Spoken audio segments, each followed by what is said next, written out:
Right then, lads. So they'll be predicting the Premier League season for the 2021-22 season. Getting straight into it with a newly promoted side who won the championship, Norwich. Yeah, we think they'll come last due to signing their best player in a while, Wendia, and not replacing him just yet. However, that might change after the transfer window. Now, in 19th place, we've got Watford. Yeah, it'll be sad to see the cycle in GK go down. However, I don't think Watford have made any good signings that can prove they'll stay up in the Premier League. Now, on to the final team that will get relegated is Burnley. I think this is the end for Sean Dyche's men for a great reign in the Premier League, and no one expected them to stay this long. They have a few good players, but no big names. They have Nick Pope, which is probably their biggest name, which I can see leaving in the next 2-3 years. But they've got players like Dwight McNeil, Ashley Barnes, and as I said before, Nick Pope, which aren't big name players, but are pretty decent, but aren't good enough for the Premier League standard. On to a team that will just escape relegation is Brighton. A Brighton that haven't made any signings again, like a lot of teams, and any good signings, especially in attack, is where they're struggling. They can make the chances with a great midfield of Bissouma, who I can see leaving. So that's why we're just going to say they'll come 17th. Yeah, they haven't made any signings, but if they do sell Bissouma, which is an extra 30-40 million with a 50 from Ben White, that's about 80 million to spend, splash out on 3-4 quality players that can really help them this season. And if they do stay up next season, I reckon they'll be solid. Now, for 16th place. Easy top three. If I'm not 16th! We've got Brentford, a team that, again, got recently promoted, won the playoffs, and a new team, new players, Ivan Toney, Rico Henry, and Josh Da Silva. Good players that we'll hopefully see do very well in the Premier League. Yeah, this is the first time that Brentford have ever got to a Premier League, so saying they'll stay up and don't come just above Brighton teams that have been in the Prem before. So it'll be a big achievement if they can stay up, and I believe they can with a great manager, Thomas Frank, and they play really attractive football. So it'll be good to see them in the Premier League. Now, in 15th place... We're fucking 15th! We're 15th! We are 15th, sir! We are 15th! We've got Crystal Palace. New manager in, obviously, Patrick Vieira. Not a lot of experience, but we're hoping that he can bring in some new players that he hopefully knows a lot about and can help them throughout the season. Yeah, and Arsenal legend with Vieira being their new manager. However, he has no experience, and especially with a big job like Palace, and he has the big boots to fill in with Roy Hodgson being their last manager. And 14th, we have Newcastle, a team with quality players such as Callum Wilson, Matt Ritchie, and St. Maximin, and a very underrated manager. And we think they'll come 14th. A team which doesn't normally spend a lot of money on players. The last big signing was probably St. Maximin or obviously Joe Linton, who cost them a lot of money, hasn't done much. Brought in Callum Wilson, had a few good games, done quite well, and we're hoping that they can make more signings to help them progress during the season and try and get into that top 10 possibly next season. On 13th place, we have Southampton, a team that have, again, quality players such as Danny Ings, and hopefully if they do sign Minamino and on a permanent deal, he was class for them at the back end of the season, and I think they will do well. Yeah, they have 2 or 3 big names.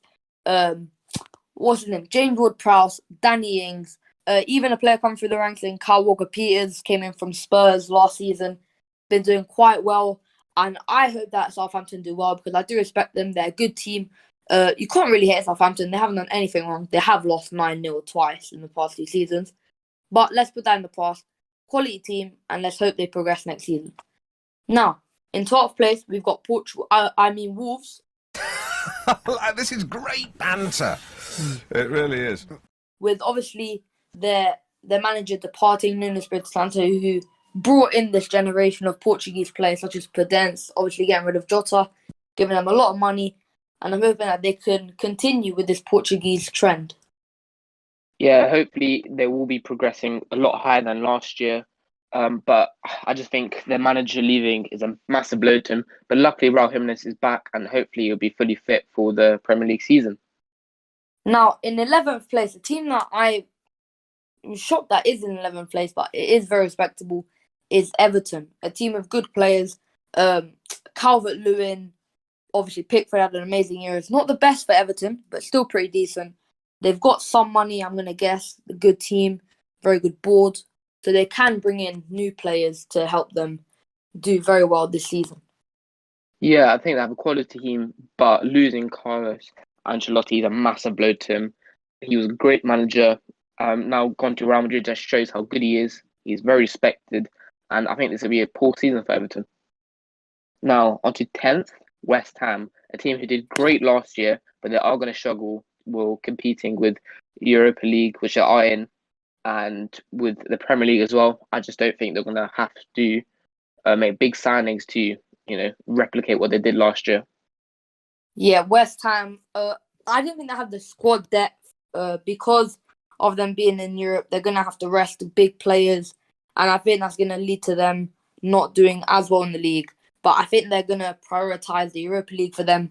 First time they've been in a European tournament in a very, very, very long time. I'm hoping they do get to at least the semi-finals. Now on to 9th is Spurs. What do you think of Tottenham? Shit! What do you think of shit? Tottenham! Thank you! That's alright! We ain't Tottenham! We're Tottenham! We're Tottenham! We're Tottenham! We're Tottenham! We're Tottenham! We are Tottenham! Haters! I know it's quite low down for them. However, I think this would be a rebuild season. I know this summer they probably will be losing Kane. I know Son will be staying. He just signed a new deal for 4 years. And they've got a new manager, the ex-Wolves manager, Nuno. I think this season they're not going to do great coming in 9th. But it'll be next year and the future that they're looking forward to. Yeah, they have just made a signing earlier. His name was, I think it was Galini, Italian goalkeeper. Apparently done very well with Atalanta, putting them in 2nd place. And yeah, I think it will be very interesting to see this player in the Premier League. There's not many good Italian goalkeepers in the Premier League, and we haven't seen one for a few years. Now, in 8th place, obviously missing out on Europe just about, we've got Leeds. Done very, very, very well last season. Obviously coming into the Premier League last season and shocking the world with a very high place for them. Players like Rafinha and Jack Harrison doing very well, and I'm hoping for them to continue this run. Yeah, they've got amazing players and an amazing manager with Marco Bielsa. Players such as Calvin Phillips, hopefully he does stay, the Yorkshire pillar as they call him, and Patrick Bamford. However, I do have a bad feeling about Bamford. He might be a one-season wonder. Players such as Michu did the same thing. So for him, I hope that he does replicate his form from last year. Now, in 7th place, we've got Arsenal, a team that I think will make big boy moves this season. I'm hoping that they sign Ben White. It's not confirmed yet, but it is very, very, very close. And I think if they do sign Ben White, Gabriel, Tierney, Leno, and Ben White will be a very good partnership at the back, and will be very difficult for attackers to pierce through that. Yeah, I think they've got a quality attack as well, with Smith Rowe getting a number 10 now. Saka being hungry. I know after penalty miss might not be in the right mind frame, but he'll be ready for the Premier League, and I think they'll do really well for their standards. Now, into 6th place, we've got Aston Villa. I know a bit rogue, Villa, who I think came in 10th last season, but they've made amazing signings so far, with Buendia stubbing Arsenal to get them, and also just amazing team around Ollie Watkins, Grealish, who I do believe will be staying, and hopefully they will come here. Yeah, if Jack Grealish does leave, it obviously will be a big hit for them, and they probably will drop to 9th or 10th like they did last season. But they've got great players, Ollie Watkins, Matty Cash as well, very good player, very underrated player, right back, attacking and pretty good defensively. And Villa, I have a good feeling about Villa this season. I think they'll do very well. For the 3rd season in a row, he put Leicester come 5th, Boston Champions League again. However, I don't think it'll be as close as the last 2 seasons where it goes to the final day and they bottle it. But I think Leicester are going to have a good season again in their standards, and I think they'll get far in the Europa League. Yeah, again, another team that I respect, another team that I can't hate. I think this will be Jamie Vardy's penultimate season. I think he'll do this one, then leave in the next one, obviously due to his old age. I think he's going to turn 38 this year. But they do still have quality players. People like Hamza Chowdhury, James Maddison, Soyuncu, And even Kasper Schmeichel, still a very, very, very good keeper and has been performing well for the past 5-6 years. And I think Leicester will do very well, and I hope they do as well. Now, going into Champions League football now, the top four. In fourth place, we've put Manchester United. They've obviously got quality players, Paul Pogba, Bruno Fernandes, brought in Jadon Sancho, 73 million, a lot of money, but let's hope he can do well in the Premier League. Yeah, I believe that Ollie's going to have a great season, especially making it far in the Champions League. I know fourth maybe is not the best. United fans probably thinking, if they have a good shot at the league. I think everyone in the top four have a great shot at the league, but they've got great depth and great team. Now, in third place, we've got Chelsea, Champions League winners, quality team. Edouard Mendy, great goalkeeper. Mason Mount. I think Tammy Abraham's going to leave to Arsenal, which is a very controversial signing, as obviously Chelsea-Arsenal are the big rivalry. But if you didn't know, Tammy Abraham, Arsenal fan growing up, he will leave. But it's not like Chelsea really need him because they've got Timo Werner and Kai Havertz playing striker now. And they just do have a lot of squad depth, which I think will help them in Europe as well. I know a lot of biased Chelsea fans saying they're going to compete for the league, even maybe win it. But I just don't think they have enough going forward. I know they've got Werner and Havertz, and hopefully Werner will have a great season this year. Hopefully actually not becoming a meme again, actually trying to score.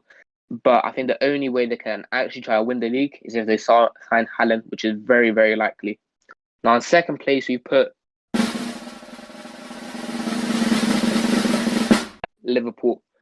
Amazing signing so far with Konate, just extra defensive support after what happened last year. I think we'll be making another big signing, maybe hopefully in attack or hopefully in midfield to replace Wijnaldum. That could be Basuma, Auer, we don't know yet. But I just think Man City is going to be too strong for this year, especially probably getting likely to get Kane. And that's why we put them to win the league. Yeah, we put Liverpool second. Very good team. I don't think they are good enough. As they're not as good as Man City yet.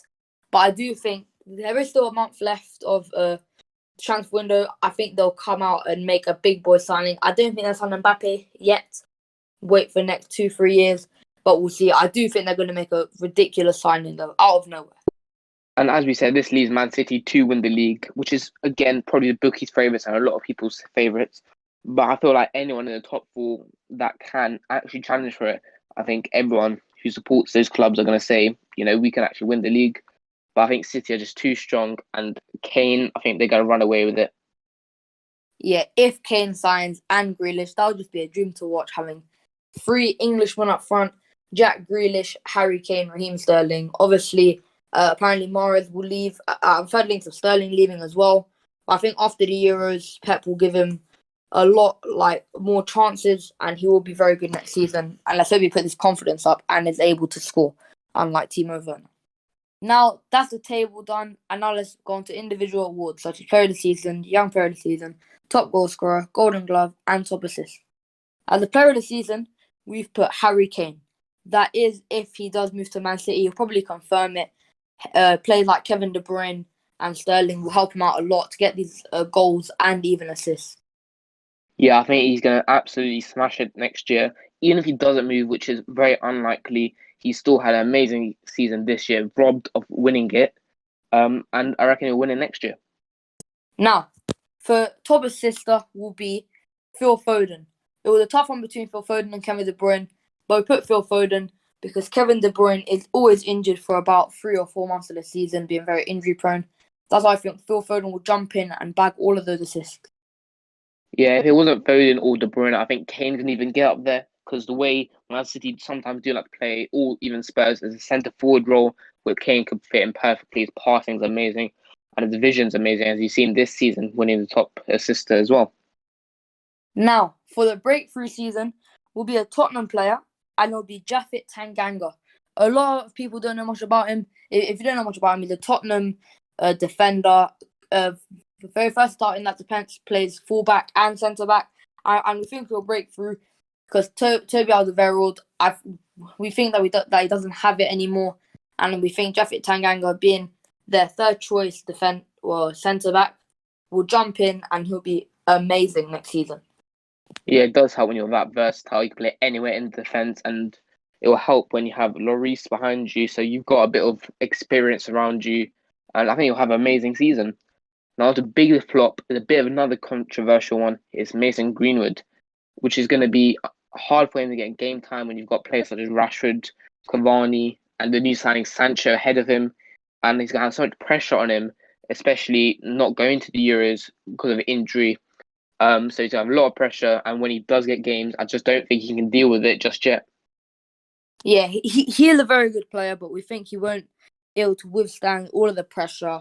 I think Man United have too much of like great force in attack. Cavani, Jadon Sancho, Rashford, even Jay Ling's coming into the team, who I think Man United played earlier, and he did score, believe it or not, against QPR. Very good game. And yeah, that's why I think Greenwood will not do as well, just because of Man United's attacking prowess. But yeah, that concludes everything for today's video, and we'll see you in the next one. Peace.